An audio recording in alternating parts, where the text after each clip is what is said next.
करने वालों ने अपनी जान की परवाह किए बिना, अपने परिवारों की चिंता किए बिना अपने जीवन का बलिदान दिया है। और वो जीवन का बलिदान सिर्फ इस देश को आजाद करने के लिए था। अनेक ऐसे योद्धा जिनके नाम भी नहीं जानते, लेकिन वो भी आजादी के लिए वरदान अपने जीवन को कर गए। तो ऐसे लोगों को याद करना, उनको नमन करना, उनको धन्यवाद देना कि उनके इस बलिदान के कारण हम आज आजादी में बैठकर कथा भी सुन पा रहे हैं। पर एक चीज और है यहां पर बहुत महत्वपूर्ण है, इस आजादी को संभाल के रखना ये हमारी जिम्मेदारी है।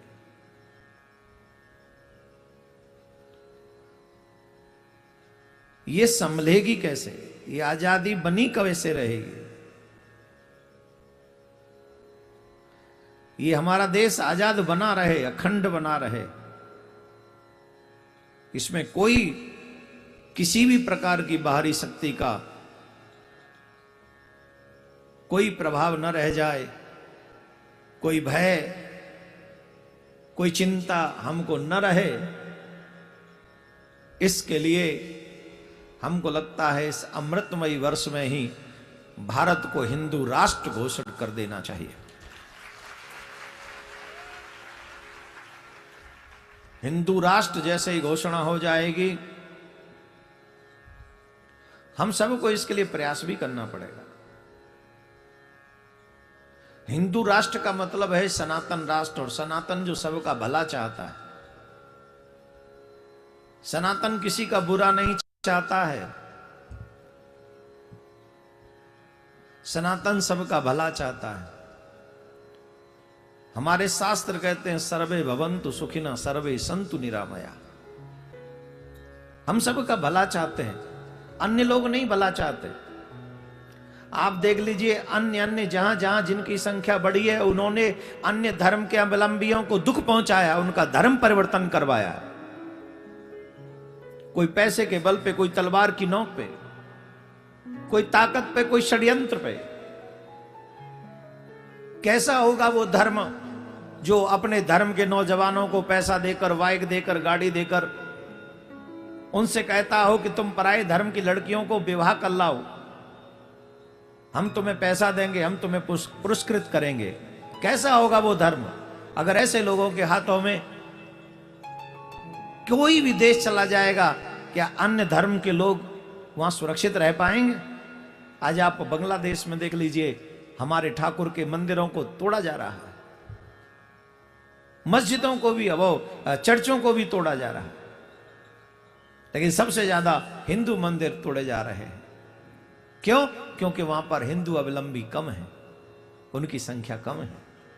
लेकिन जहां जहां हिंदू अधिक हैं, आप बता दीजिए, भारत में सबसे ज्यादा 100 करोड़ हिंदू है। कौन से धर्म का अवलंबी ये कहेगा कि हम यहां सुरक्षित हैं? यहां पर सभी सुरक्षित हैं। क्यों? क्योंकि यहां सनातनियों का राज्य चल रहा है,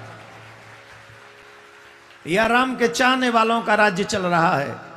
यहां राम के चाहने वाले चाहते कि सब सुखी रहें। लेकिन याद रखना, जब अपने ही धर्म में रहने वाला व्यक्ति, रावण भी कुमार्ग पर गया तो राम जी ने अवतार लेकर उसको भी दंड दिया, उसे भी सजा दी। कंस हुआ तो कंस को सजा दी, हिरणाक्ष हुआ हिरणाक्ष, हिरण्यकश्यप को सजा दी। तो सनातन सिर्फ उचित को सजा देता है, अनुचित को क्षमा कर दे। ये हमारा मार्ग है। जिसने अपराध किया उसे सजा देना ही उचित है। तो इसलिए जहां सनातन का राज्य रहेगा, वहां पर सभी प्रकार के लोग प्रसन्न रहेंगे, और जहां सनातन के अन्य लोग राज्य में आ जाएंगे, वो दुखी हो जाएंगे, अन्य सब दुखी हो जाएंगे।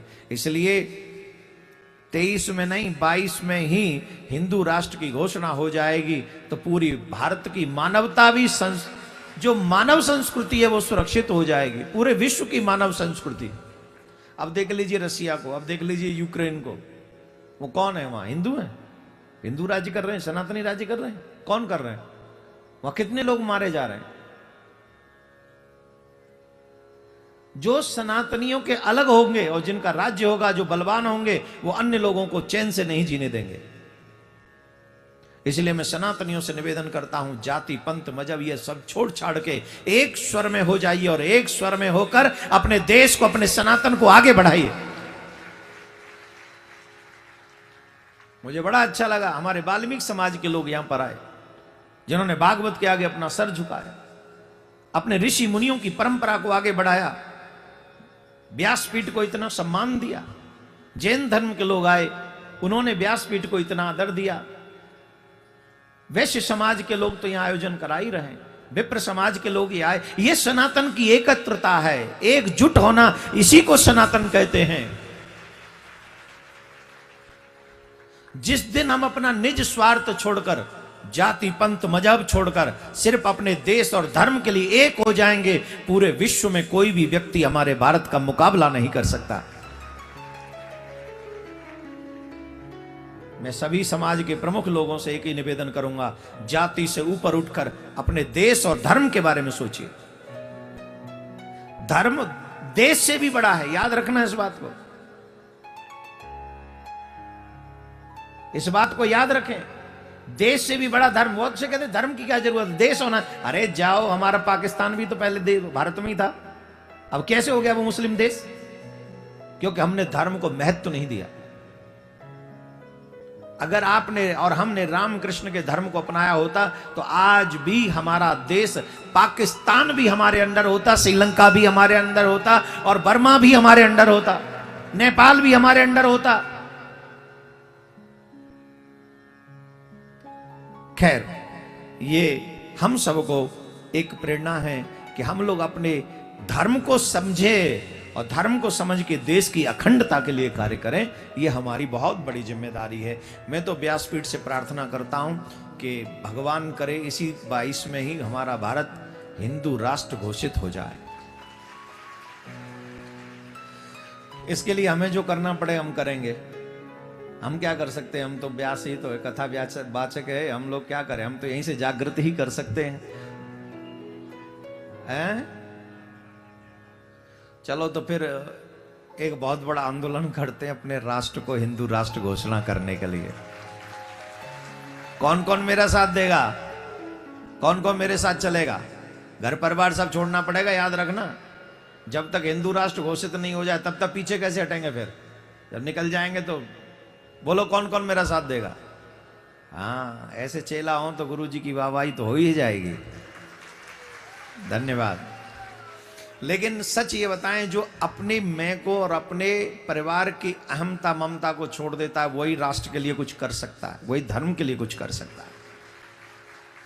कह रहा भी ऐसा हमारा कोई मन नहीं है, पर हाँ, अपने राष्ट्र के शुभ चिंतकों को जगाते रहना, आप जैसे प्रेमियों में ये भावना भरते रहना, ये व्यासपीठ का अधिकार है। इसलिए हम राष्ट्र प्रेम, देश प्रेम और धर्म प्रेम दोनों की बातें भागवत में करते हैं। बोलो राधे राधे। नंद के आनंद भयो जय कन्हैया लाल की, नंद के आनंद भयो जय कन्हैया लाल की, ओ नंद के आनंद भयो जय कन्हैया लाल की, नंद के आनंद भयो जय कन्हैया लाल की, हाथी घोड़ा पाल की जय कन्हैया लाल की, हाथी घोड़ा पाल की जय कन्हैया लाल की, नंद के आनंद भयो जय कन्हैया लाल की, नंद के आनंद भयो जय कन्हैया लाल की, ओ नंद के आनंद भयो जय कन्हैया लाल की, नंद के आनंद भयो जय कन्हैया लाल की। बोलो नंद के लाला की जय।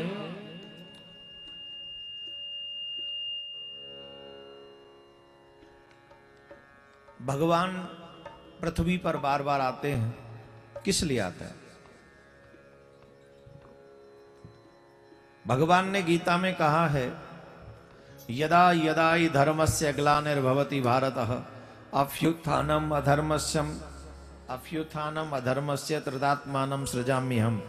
परित्राणाय साधूनां विनाशाय च दुष्कृतां धर्म संस्थापनार्थाय संभवामि युगे युगे। जब जब पृथ्वी पर अत्याचार बढ़ता है, मैं धर्म की स्थापना करने के लिए पृथ्वी पर आता हूं, इसके लिए दुष्टों का वध करता हूं और धर्म की स्थापना करता हूं। अब दुष्ट कौन है?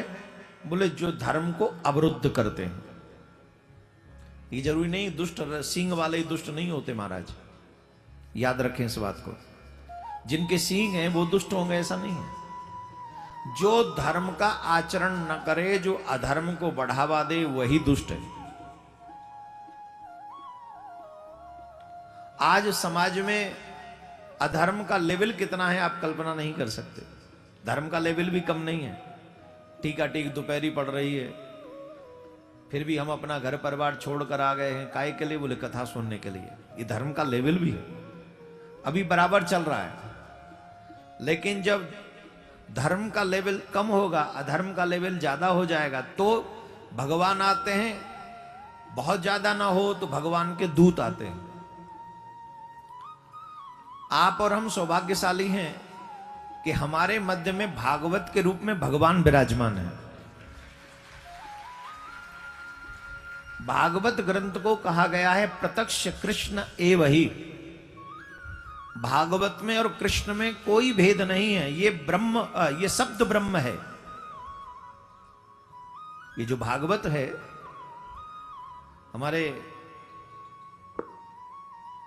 मंच संचालक महोदय कहां गए? हाँ, ये बहुत अच्छी बात। जब भी प्रारंभ करते हैं सूचना तो कहते हैं बांगमयी मूर्ति।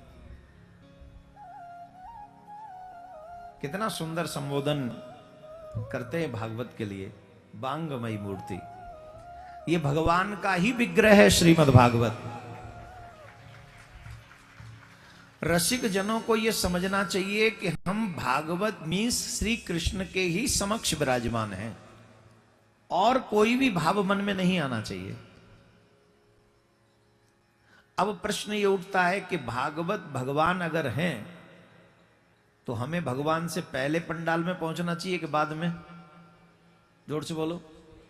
तुम्हारे यहां विधायक जी आने का प्रोग्राम फिक्स हो जाए, जीते हुए विधायक जी, मंत्री जी की नहीं कह रहा हूं, विधायक जी, कि हम इतने बजे आएंगे, तो तुम बताओ तुम पहले पहुंचोगे कि बाद में? बोलो जोर से, कितने पहले? काहे को? बोले अरे कहीं गड़बड़ ना हो जाए, विधायक जी आ रहे हैं, है ना। अब ये विधायक जी कब तक रहेंगे गारंटी नहीं है। आजकल इंसानी गारंटी नहीं तो विधायक की क्या गारंटी है। अब आने वाले हैं भगवान श्री कृष्ण कथा के रूप में। कौन आने वाले हैं? भगवान श्री कृष्ण कथा के रूप में। कितनी देर पहले आए? अभी तो आ ही रहे हैं और आते ही रहेंगे। कब तक? बोले 5:30-6 बजे तक। ऐसा क्यों? बोले आप ही तो कहते एक घड़ी आधी घड़ी, आधी में पुनिया आधी। कुछ तो मिलेगा, पूरा ना मिले कुछ तो मिलेगा। तो हमने उसको सहारा बना लिया, एक घड़ी आधी में पुनिया आधी। लेकिन उसको नहीं बनाया कि जब हम ना तुच्छ प्राणी के स्वागत के लिए 2 घंटे पहले पहुंच जाते हैं, तो बांगमयी मूर्ति भागवत जो है वो जैसे स्वयं कृष्ण है, वो जब आ रहे हैं तो हमें उनके स्वागत के लिए पहले खड़ा होना चाहिए, पहले वहां पहुंचना चाहिए। जो विलंब से आते हैं उनकी ये निष्ठा दृढ़ नहीं है कि भागवत भगवान है। जिस दिन ये निष्ठा दृढ़ हो जाएगी कि भागवत भगवान है, आई प्रॉमिस यू, आप लेट नहीं कर पाओगे, चाहकर भी नहीं लेट कर पाओगे, दौड़े चले आओगे आप भाग के पहुंचोगे। नहीं, पहले जाना है, मेरे ठाकुर मुझसे पहले ना आ जाए, मैं जाऊंगा, मैं उनका स्वागत करूंगा। आज आप कह सकते महाराज जी आज आप भी लेट थे, है ना। 5 नहीं 3.5 मिनट लेट थे हम आज। 3.5 मिनट, 5 मान लो, चलो आज 1.5 आपकी मर्जी से मान लेते, 5 मिनट। ईमानदारी से पूछो हम लेट थे कि हम लेट किए गए? हम लेट नहीं थे, हमें लेट किया आजिजमान ने। अनवांटेड ट्रिप करा दिया हमको 5 मिनट का। तो अनवांटेड ट्रिप जो हो गया उसके चक्कर में हम लेट हो गए, नहीं तो हम आज भी